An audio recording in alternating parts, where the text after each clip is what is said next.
Welcome back. I'm Brad Downing. I'm Kyle Brumley. And on today's episode of the Cross Creek Cut, Kyle, we're in Tipton County, just south of Windfall here. And we had a video a while back. I was actually in the tractor and I was planting this field. And we talked to you about all the tests we had out here going on with in-furrow, 2x2, and different versions of that.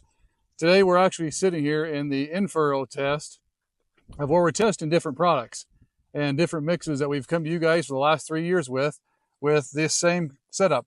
You know, the control at 7 gallon the acre is, or sorry, the control is nothing. We have nothing down, no liquid at all.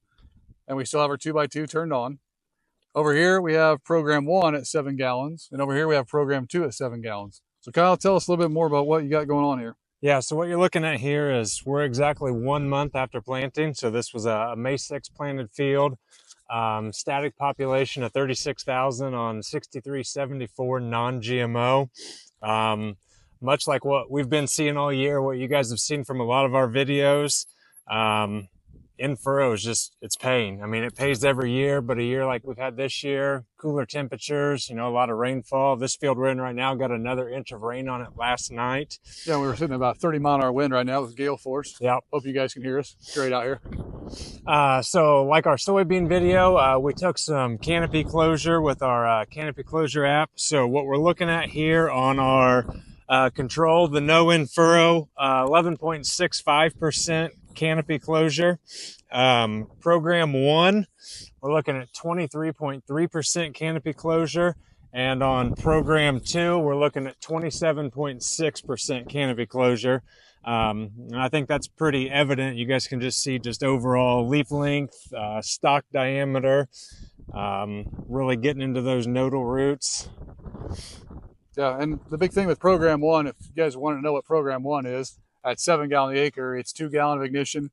It's a 2 quart of accelerate, 24 ounces of rev up, 24 ounces of our nano zinc, and 12.8 ounces of micro AZ, then watered up to 7 gallons from there.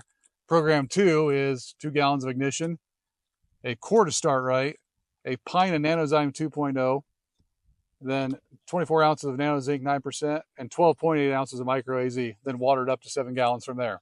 So this is the program we've ran for you guys now. This is third or fourth year. I have to go back to look. I think it's actually the 4th year we've done this and comparing them. And, you know, we've just got a multitude of years of data to be able to say, okay, what's working, what's not, and which program over a long period of time maybe have the advantage over the other one.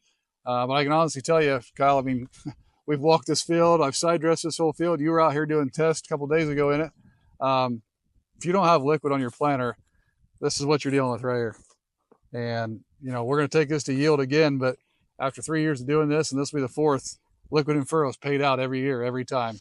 And obviously, this situation with major stresses we've had with water, I mean, it's pretty easy to tell you. Yep. I mean, liquid's paying. You got to have liquid on your planter. I mean, the health of these plants is such a big deal, and driving, getting to that kernel formation, that ear formation, and driving these plants for health, it's just a big deal. So that's what we see. I mean, Kyle, is there anything else you can kind of really pull out of this that we've kind of missed? No, I don't think so. Like you said, I mean, we'll continue to give updates. We'll obviously take this to yield. But as we're sitting here right now, I think I know what the clear winner is going to be. Yeah, and my big thing is also we're getting ready to do the foliar application here in that V7, V8 to V10 time frame, depending on weather and where we're at.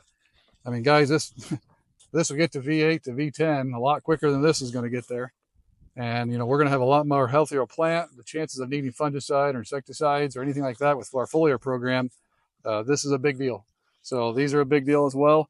So getting that ability to do that, we want you guys to understand the foliar program works and it pays, but you got a healthy plants. You got to keep driving that health so you don't have that yield just diminish more and more. So we're trying to protect, you know, 300 bushel corn. That's the key word, protect. You've got to be able to protect that yield. It just doesn't happen by sitting around and doing nothing. You've got to work to get that happen. So we'll bring you more data as it happens. We'll be out here, you know, checking more as we go, but thanks for staying with us, and appreciate your time, and y'all be safe. We'll catch you on down the road. It's way too long of an outtake. Yeah. Yeah, I mean, I think it's pretty consistent across the board. We're okay. A little over 2 inches. Come on, boys, I'm hungry. Well, I guess the boss calls. She's running the show, so we better get out of here.